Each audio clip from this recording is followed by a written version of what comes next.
Yo, it's Sway. Sway. Sway. Sway. Sway. Sway. Sway. In the morning. In the morning. In the morning. In the morning. In the morning. In the morning. Only on Shade 45. Wake your punk ass up. Yeah. Bitches.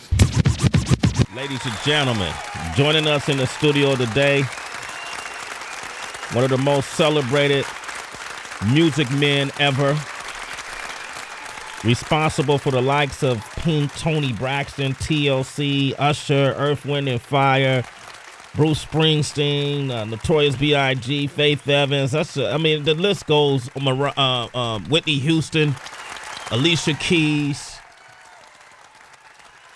Aerosmith. Who's that? Aerosmith.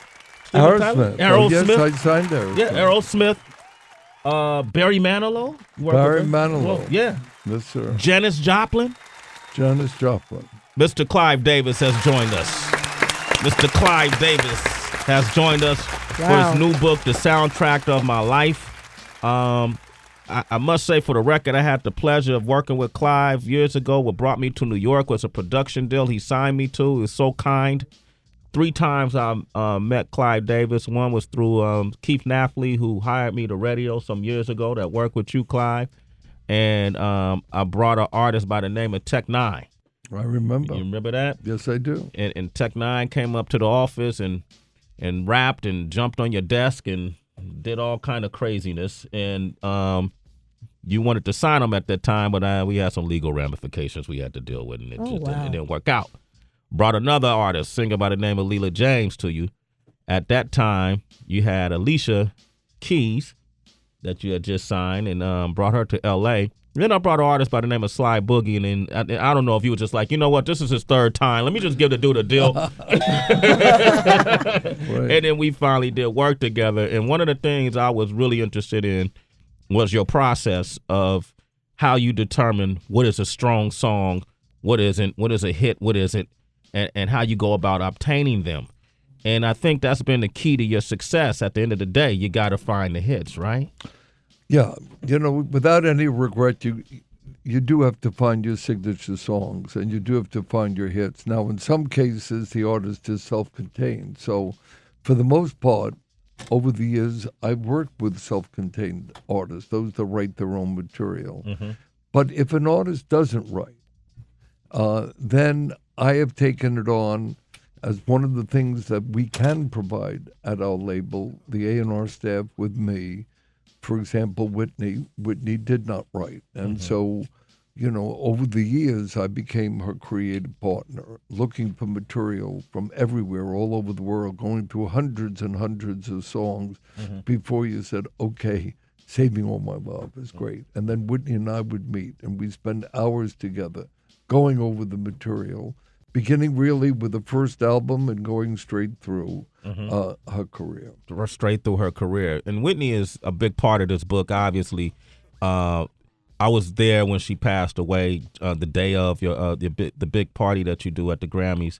And it just really shocked the world. I mean, it impacted us. I can only imagine how it must have impacted you, being that she was a close friend as well as an artist, correct? Yes, there's no question about that. I mean, she always said I was her industry father, which meant that there was a familial connection. It wasn't that I just signed her when she was 19. Mm-hmm. It was really gathering and choosing all the material throughout the years. And I know a lot of people have asked you this. When Whitney started hitting that downward spiral, you actually reached out to her to try to change the direction of that, correct? Without question. I mean, perhaps I was late in doing it. I'm talking about, as I write in my autobiography that's out now, it was the year 2000 when we had our first personal meeting face-to-face. She had come for the weekend. Bobby was in jail.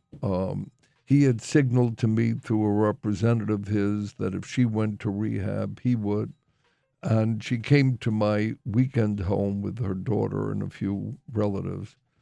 And she and I got in alone in the living room, and I spoke with her face to face. In the past, I was told that if a few people had done that, she would get, really riled up and not listen. We were too close for that. She knew that I meant well, so she never bolted. We spoke, but there's no question she was not ready. She denied that it was serious.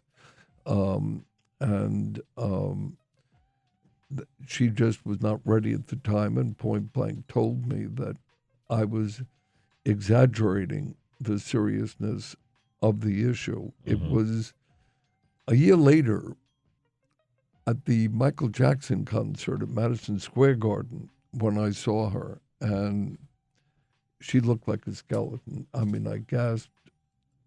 I wrote her a letter the next day. That letter is in my book, where I just said, you had faith in me beginning in 1983 when I first saw you, met you, began our relationship.